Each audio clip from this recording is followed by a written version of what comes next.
सोचिए एक रैपर जिसने सिस्टम के खिलाफ गाने बनाए आज वही पूरे देश का प्रधानमंत्री बन गया है। नेपाल में यही हो रहा है। आज हम बात करेंगे उस नेता की जिसने जेनजी रेवोल्यूशन के बाद पूरी राजनीति को ही बदल दिया है। बालन शाह की 2025 में युवाओं को गुस्सा फूट पड़ा।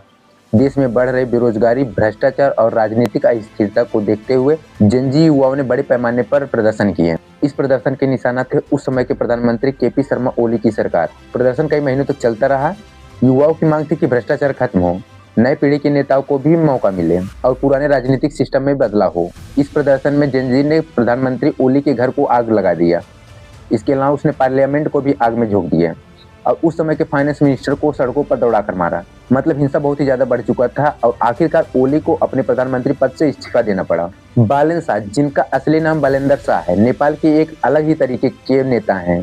पेशे से सिविल इंजीनियर, पहले रैपर और अब राजनीति में भी आ गए हैं।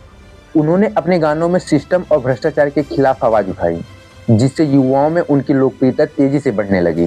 2022 में काठमांडू में मेयर का चुनाव हो रहा था।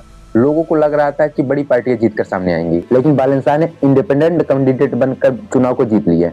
मेयर बनने के बाद उन्होंने इलीगल कंस्ट्रक्शन, शहर की सफाई और प्रशासन में सख्ती जैसे उनके फैसले ने उनकी इमेज को एक एंटी करप्शन लीडर की बना दी। 2026 में बालन शाह राष्ट्रीय स्वतंत्र पार्टी के साथ मिलकर चुनाव लड़ा। नतीजा चौंकाने वाला था। बालन शाह की पार्टी ने 165 सीटों में से 125 सीटों पर जीत हासिल की। यह नेपाल की राजनीति में एक हिस्टोरिक पॉलिटिकल शिफ्ट माना जा रहा है, क्योंकि राष्ट्रीय स्वतंत्र पार्टी की स्थापना आज से 4 साल पहले एक पत्रकार रवि लामी छाने ने किया था और इस पार्टी ने केवल 4 सालों में ही अपनी सरकार बना ली।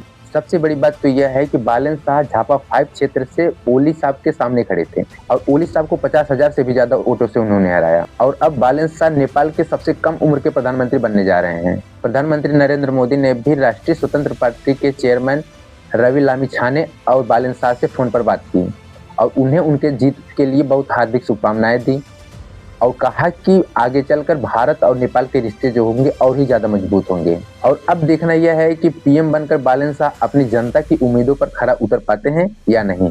आपको क्या लगता है कमेंट बॉक्स में जरूर लिखिएगा। वीडियो पसंद आई हो तो वीडियो को लाइक और चैनल को सब्सक्राइब जरूर करें। जय हिंद।